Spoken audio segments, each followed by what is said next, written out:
Ja, så kan jeg sige god aften og velkommen til Nation 2. I dag det er lidt en speciel udgave af Nation 2, fordi at vi er på vej til København. Og vi skal over og se en omgang rigtig god stand-up over i det kendte, værtshus Comedy Zoo, hvor mange komikere holder deres stand-up. Så vi er hoppet i kareten for at køre til København. Og så med senere, for det bliver brandgodt. Yes, så er jeg så rykket ned til Comedy Zoo her i København, hvor vi skal ind og se noget comedy i aften. Og der er 3 komikere, som skal optræde for os og en masse andre mennesker. Og her sidder jeg så med den første optræder, som er Sanne Søndergaard. Og Sanne, hvad kan man forvente af dig så en aften som i aften? Jamen altså, forhåbentlig at man kommer til at grine en masse, men at jeg går ind og snakker om nogle emner, som jeg synes er oppe i tiden, og som interesserer mig. Jeg kommer til at snakke om, at det her skønhedsideal og modebillede, som vi har i dag, jeg synes er en lille smule væk fra vinduet, og det er sådan lidt, det er ikke helt godt vel, og jeg kommer til at snakke lidt om prostitutionen faktisk, og gamle mennesker, som jeg hader. Så det er sådan lidt en blandet landhandel, men det er nogle emner, som også er sådan, altså, man siger, ligger mig sådan på sinde, men som jeg også kan få noget sjovt ud af, at få folk til måske at få nogle andre vinkler på, og derved også grine lidt af, og så. Ja, okay. Hvad med sådan, når du går på scenen og sådan, har du nogle specielle ritualer? Du laver noget, måske et eller andet sjovt, måske lige flyver med en helikopter, eller kaster en sten op i luften eller noget? Ja, det er drengene, der laver helikopteren. Ja, okay. Utrolig belastende, man kan ikke komme til for. Nej. Jeg har faktisk ikke nogen ritualer. Det fede ved stand-up-branchen er, at den er meget lidt ritualbåret og meget lidt overtroisk. Altså det er ikke sådan noget, man siger gerne held og lykke til folk. Der er ikke sådan noget med, man ikke må sige knæk og bræk, eller flæk og spræk, eller hvad man nu. Så vi er meget sådan, og jeg tror faktisk ikke rigtigt, der er nogen komikere, der sådan har de store ritualer, men jeg er også lidt sådan, jeg synes ikke, man skal have ritualer, fordi så, altså, det der med at altid optræde de samme underbukser, ikke? Det er bare sådan lidt, altså, jeg synes, man skal tro nok på sig selv til at tro, at det ikke er et ritual, der fører en igennem. Ja. Og meget diskret, Jesper. Jamen, det er fint nok,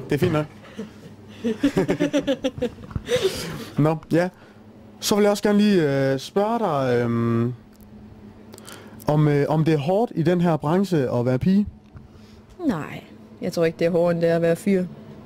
Nej, altså det er en hård branche, ikke? Men det gælder jo uanset hvad. Det er jo, sådan er det jo, det er jo showbiz, ikke? Så det er jo på og pres og alle de der ting, men det gælder jo uanset hvem man er, tror jeg. Ja, det er jo klart, uanset køn, der er ikke noget... Selvfølgelig ikke snak for fyrene, men det... Prøv at spørge dem.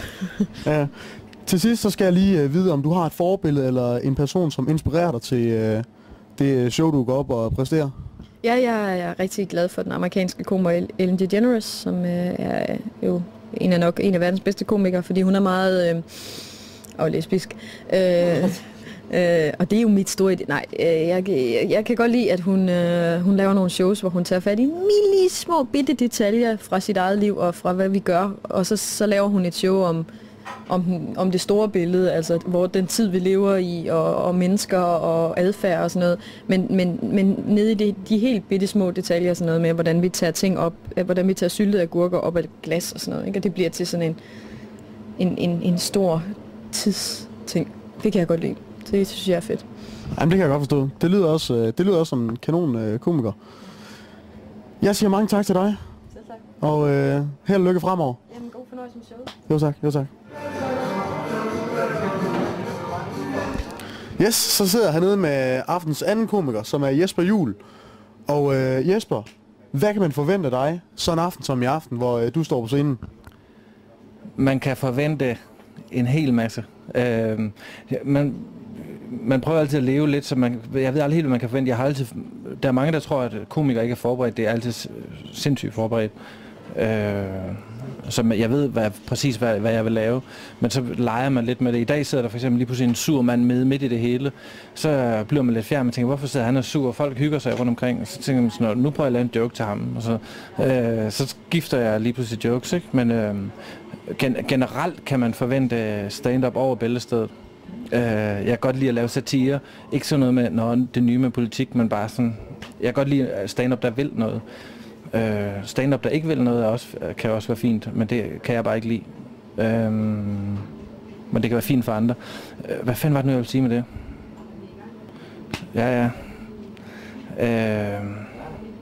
Men altså, jeg synes, man på en eller anden måde ville prøve at sige et eller andet, ikke? Det vil jeg i hvert fald gerne nu. Jeg husker, dengang jeg startede, der vil man jo bare gerne sige noget sjovt om bananer eller pizzaer eller sådan et eller andet, ikke? Men, det var bare sjovt. Ja. Men nu er det også sådan en aften som i aften, hvor folk betaler for at komme ind, så skal man have testet det, man laver. Det bliver man simpelthen nødt til, fordi ellers så føler folk sig jo røvrendt, ikke? Men så er der også det, der hedder open mics, hvor det er gratis for publikum at komme, og så kan man lave tester af og prøve nye jokes af. Og det er så der, jokes former sig til scenen. Okay. Det lyder også pisse fedt. Hvad med noget ritualer og noget, inden du går på scenen? Har du så noget du lige laver? Lige lave lidt jonglerende med nogle vandflasker eller noget sjovt? Nej, det har jeg ikke. Nogle gange spiser jeg nogle blå appelsiner eller et eller andet, men hvad hedder det? Det har jeg ikke. Fordi jeg er nervøs, så skal jeg altid tisse inden. Og så har jeg et ritual, sådan så jeg ikke også bare lige skal pisse på scenen, fordi det er så akavet lige at holde 2 minutters pause. Så laver jeg den finte, at lige når jeg har tisset, så snyder jeg mig selv. Så når jeg vasker hænder, så tisser jeg igen. Okay. Det er bare fordi jeg er blevet gammel. Min farfar tror jeg kalder det bare for at ryste af. Men man har ikke nogen ritualer.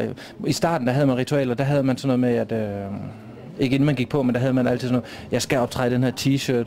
Jeg ved ikke, for dem af der kender Thomas Warberg, så mange af de første shows, eller hans første appearances, der har han altid den samme t-shirt på.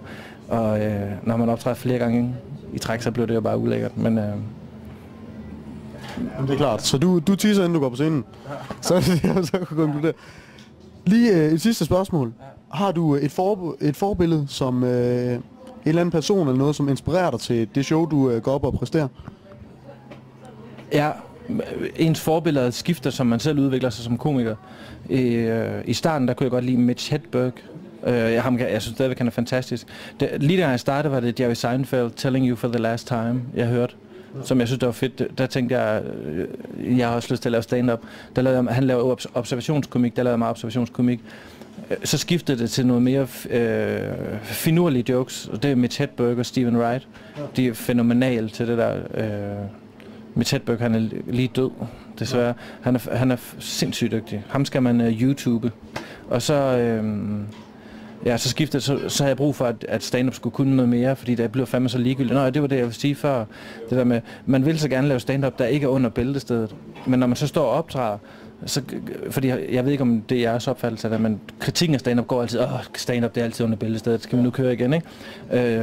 Men når man så optræder, det er der, folk griner og klapper. Det er, når man laver, og så bliver det sådan en udbud efterspørgselsting.